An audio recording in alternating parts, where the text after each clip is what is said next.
उनका नीक लागत कि नहीं नीक लागत, लेकिन बाबा बरखंडी नाथ का तो नीक लगते हो, एमा कोई दुविधा नहीं ना। मनई के देहे कुछ नहीं होते, जब भगवान देते तो छप्पर फाड़ के देते।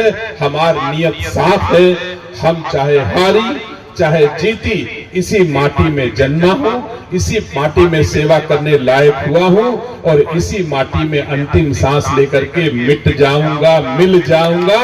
लेकिन तुमको छोड़ के मैं कहीं नहीं जाऊंगा, ये पक्का है। और ऐसे ही सेवा करता रहूंगा। हानि लाभ जीवन मरण जस अब जस विधियात, ये भगवान को छोड़ करके मैं सेवा आपकी करता हूं। और ठीक कह रहे हैं संतू भैया, जीतने वाले भले न लौट के आवे, लेकिन हारने वाला 15वें दिन रायबरेली की गलियों में सेवा करता देखा गया है। ये हमारी संस्कृति है और हम इसको किसी दशा में नहीं छोड़ने वाले हैं और भगवान मुझे देता रहेगा, मैं इसी उम्मीद जरूर करता हूं। सम्मानित साथियों, हमारे देश के यशस्वी प्रधानमंत्री जी ने इस राज्य को, इस देश को आगे बढ़ाने में डबल इंजन की सरकार लगातार प्रयास कर रही है। मैं उम्मीद करता हूं आप सबको जानकारी होगी, देश के गांव में कोई भी व्यक्ति भूखा न सोए, ये काम तो हमारे प्रधानमंत्री ने किया है। किया भैया ना? राशन सबका मिल रहा कि नहीं मिल रहा? बहुत बार हाथ उठवाए, अब तो वोट लिए है नहीं इस समय, हमका हाथ उठवाने की जरूरत नहीं ना। लेकिन को बचा ना हो, जितने जने बैठे जही की चौखटी के भीतर मोदी जी राशन लेके न पहुंच गए हुए, ऐसा कोई घर है नहीं ना। सेवा कर रहे हैं और फिर से एक काम शुरू की। इस समय सर्वे चल रहा है, हर गांव में कोई भी व्यक्ति जिसके पास घर ना हो, भूमि ना हो, ऐसे लोगों का चयन हो रहा है। जानकारी है? प्रधान जी लोगों को जानकारी है? प्रधान जी और पूर्व प्रधान जी और शायद पंचायत मित्र और बीसी सखी और एक और 5 लोगों की समिति हर गांव में सर्वे करके हर उस गरीब का इंतजाम कर रही है जिसके पास ना भूमि है और भूमि ना होने के कारण उसको शासकीय योजनाओं का लाभ नहीं मिल पा रहा है। ऐसे लोगों का चिन्हीकरण चल रहा है। तो मोदी जी का प्रयास है, इस देश में कोई गरीब ना रहे, ऐसा प्रयास कर रहे हैं। जो जितने भी गरीब उनको छांट करके और उसके बाद फिर उनको गरीबी रेखा से ऊंचे उठाने के जितने भी उपाय हो सकते हैं हमारे मोदी जी करने का प्रयास कर रहे हैं। सम्मानित साथियों, आपको गर्व होगा, हमारे उत्तर प्रदेश के यशस्वी मुख्यमंत्री जी आज महाकुंभ में कितनी व्यवस्था है। आप लोग जेको जावा, चाहे मंच वाले, चाहे सामने वाले, चाहे पीछे वाले, एक बार जाओ और हमरे यहाँ बता दियो तो हम सारा इंतजाम भी कर देवे आप लोगन का। चाय वाले का कोई असुविधा भी ना होगी। कहियो तो बसों भेज देवे, रहाए का, खाए का, नहाए का सब इंतजाम कराए के और फिर शिवगढ़ पहुंचावे का भी हम जिम्मेदारी ले लेवे। अगर आप जाना चाहें तो नंद किशोर तिवारी जी आप इकट्ठा करके जो भी बता देंगे हम सारा इंतजाम कर देंगे। वहां हमारे शिविर भी चल रहे हैं। तो मैं कह रहा था, उत्तर प्रदेश के यशस्वी मुख्यमंत्री जी ने अंदाज लगाओ, ब्रजेश शुक्ला जी ज्यादा समझदार हैं, मीडिया के डाटा वाटा रखत हुई हैं, इनसे पूछो 45 करोड़ कितना हो। 45 करोड़ का मतलब अगर अमेरिका, रसिया, पाकिस्तान इनके सबके आबादी जोड़ दियो तब 45 करोड़ नहीं होते। इतने मनइन का इंतजाम उत्तर प्रदेश सरकार तीर्थराज प्रयाग में इंतजाम कर रही है। ये कितनी बड़ी बात हो सकती है। अपने संस्कारों को, अपनी संस्कृति को आगे संवर्धन करने के लिए, बढ़ाने के लिए हमारी सरकारें प्रयास कर रही हैं। सम्मानित साथियों, आज वैसे ही हम लोग भी बोला तो नहीं चाहते रहे, लेकिन हम पहले आए तो यह तो कहें कि आज सकट है, माताओं बहनों को जल्दी जाना है और जिनका सांसद बनाए के भेजे हो वो सकट जानत हुई है का? कल्पना करो कि वो सकट जानत हुई है का? ये भारत मां, भारतीय संस्कार संस्कृति जिसका अभाव उन्हीं लोगों के कारण होता चला जा रहा था। हमारी संस्कृति के विपरीत लोग आचरण कर रहे थे, लोग समझने लगे थे। इतना टीवी पर, इतना उस पे पाश्चात्य सभ्यता को इतना प्रसारित किया जा रहा था कि हमारी संस्कार संस्कृति दबती जा रही थी। और जब से मोदी जी योगी आ गए हैं, तब से हर छोट मोट त्योहार भी लागत है कितना बड़ा होगा, महाकुंभ आज कितना बड़ा हो गया, आप कल्पना करो। सम्मानित साथियों, यह कोई कर सकता है तो भारतीय संस्कार संस्कृति का पोषक, सनातन धर्म का कोई पुजारी ही कर सकता है। सम्मानित साथियों, और मोदी जी योगी जी मिलकर के आपको वैसा देश, वैसा प्रदेश, अब हम तो न कहे कि रायबरेली में हमारा मन है कि भारतीय संस्कार संस्कृति वही तरह पुष्पित पल्लवित होए, लेकिन जितना बस चलत है उतना तो हम करे का प्रयास कर ही रहे हैं और करते रहेंगे, इसमें कोई दो राय नहीं। भारतीय संस्कार संस्कृति निसंदेह वह चीज है, मैं कभी एक आध दो बार और कहूंगा, जब हमको भूखा रहना तो मंजूर हो सकता है, लेकिन बेटा अपने बाप के सवेरे उठ के पैर छू ले तो सारी भूख हमारी समाप्त हो जाती है। माँ बाप को पीढ़ियां सम्मान करें, इज्जत दें, इससे बड़ा सुख शायद कोई और हो सकता है। ये हमारी भारतीय संस्कार संस्कृति में ऐसा सुख है कि पीढ़ियां हमको इज्जत करती हैं। आप अंदाज लगाओ, मैंने तो विदेशी संस्कृति भी देखी है, उस संस्कृति को देखा है, जिस संस्कृति के लोग आपके यहाँ के सांसद हैं, उस संस्कृति को मैंने देखा है। सम्मानित साथियों,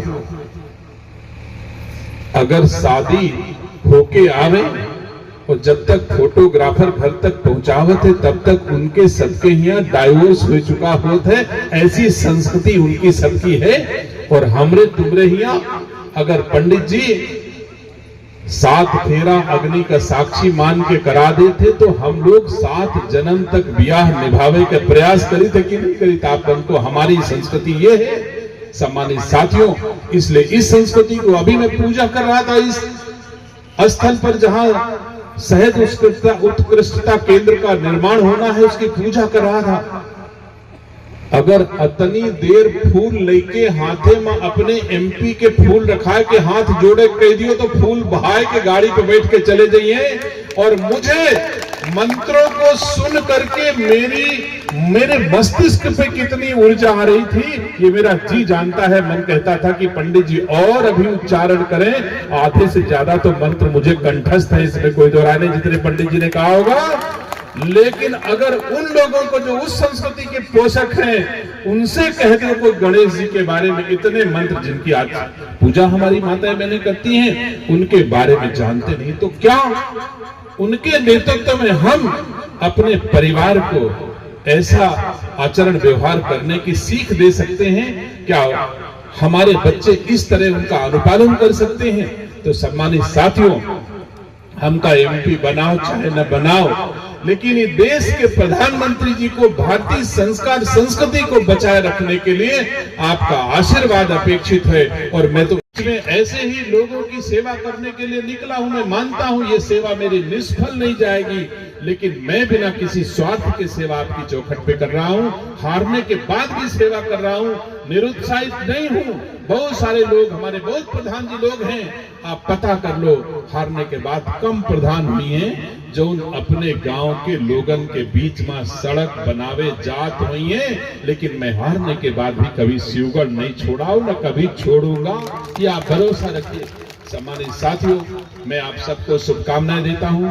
अपने विभाग के अधिकारियों को कहना चाहता हूं, जो नींव आपने हमसे आज रखाई है और जितना बेहतर हो सकता हो, अगर इसमें जैसे पिछली बार जब मैंने सेंटर ऑफ एक्सीलेंस पर वेजिटेबल्स का यहाँ शिलान्यास किया था तो हमारे विभाग के पास पैसा कम था, इसमें नाला बनना था, फिलिंग होनी थी, तो मैंने जिला पंचायत से इसको सजाने के लिए जिला पंचायत का बजट भी इसमें खर्च कर दिया था, क्योंकि उद्यान विभाग के पास नर्सरी के अलावा कोई और चीज बनाने का पैसा प्राविधान में नहीं था। लेकिन मुझे इस जगह को विकसित करना था, वाटर लॉगिंग एरिया को कम करना था कि इसमें पानी ना भरे, ऐसा काम मैंने जिला पंचायत से किया।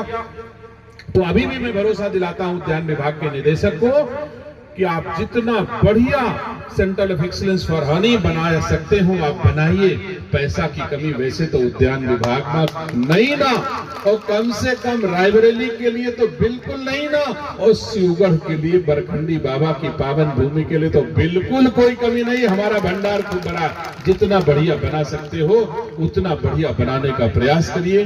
मैं आप सबको, उपस्थित साथियों को शुभकामनाएं देता हूं, माताओं बहनों को शुभकामनाएं देता हूं, मंच पर बैठे लोगों का आशीर्वाद चाहता हूं और आशा करता हूं आप सबका ऐसे ही आशीर्वाद मुझे मिलता रहेगा। और मैं जितना अपने शरीर से, विवेक से, श्रम से संभव होगा, इसमें कोई दो राय नहीं है। एक छोटी सी बात भले कही होगी, लेकिन बात तो वो बड़ी है। संतो भैया भी कही है, वो कई सड़क से तो बड़ी है, कई विकास कार्यों से बड़ी है, कई चीजों से बड़ी है।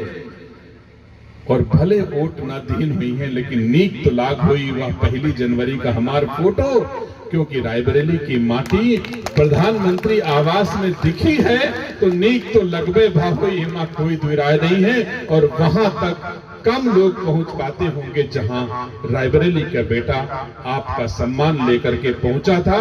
सम्मानित साथियों, और जिस कुर्सी पर मुझे बैठाया गया था, यद्यपि कि मैंने हाथ जोड़ा अपने आदरणीय पूज्य प्रधानमंत्री जी से कि वो मेरा हक नहीं है, लेकिन मेरा हाथ पकड़ के उन्होंने अपनी बगल वाली कुर्सी पे बैठा करके, जहां दुनिया के राष्ट्राध्यक्ष बैठते हैं, वो वाली कुर्सी पर मुझे बैठा करके रायबरेली के भाइयों आपका सम्मान उन्होंने बढ़ाया है, इसमें कोई दुविधा नहीं है। और मुझे तो इतना बड़ा सम्मान दे दिया जो मैं समझता हूं किसी को शायद ही सुलभ हो मेरे लिए। मैं भगवान का भी लाख लाख शुक्र और देश के यशस्वी प्रधानमंत्री जी का भी बहुत बहुत आभार प्रकट करता हूं। मेरे नाती को जो गोद में लिए हैं, आप अंदाज लगाओ कि वो नाती जब बड़ा होगा और तब फोटो देखेगा तो उसके मन में क्या भाव उत्पन्न होंगे कि मैं बचपन से ही प्रधानमंत्री की गोद में खेला हूं। ये कुल को मेरे जो सौभाग्य मिला है, मैं देश के प्रधानमंत्री का हृदय से आभार प्रकट करता हूं कि रायबरेली के बेटे को एमपी मिला हो चाहे न मिला हो, सांसदी मिली हो चाहे न मिला हो, मेरे कुल को प्रधानमंत्री की गोद मिली, मुझे सब कुछ मिल गया, इसमें कोई दो राय नहीं। मैं आप सबका धन्यवाद देता हूं। ऐसी ही कृपा और आशीर्वाद आप सब सदैव बनाए रखें। और मैं भरोसा दिलाता हूं ये बेटा रायबरेली का सम्मान बढ़ाता रहेगा, आपको ऊंचाइयां देता रहेगा, भारतीय संस्कार, संस्कृति, सनातन धर्म को ऊंचाइयां देने का काम सदैव करता रहूंगा। आप सबको बहुत बहुत धन्यवाद। जय हिंद, जय भारत, जय भाजपा, जय रायबरेली, जय शिवगढ़। हर हर महादेव।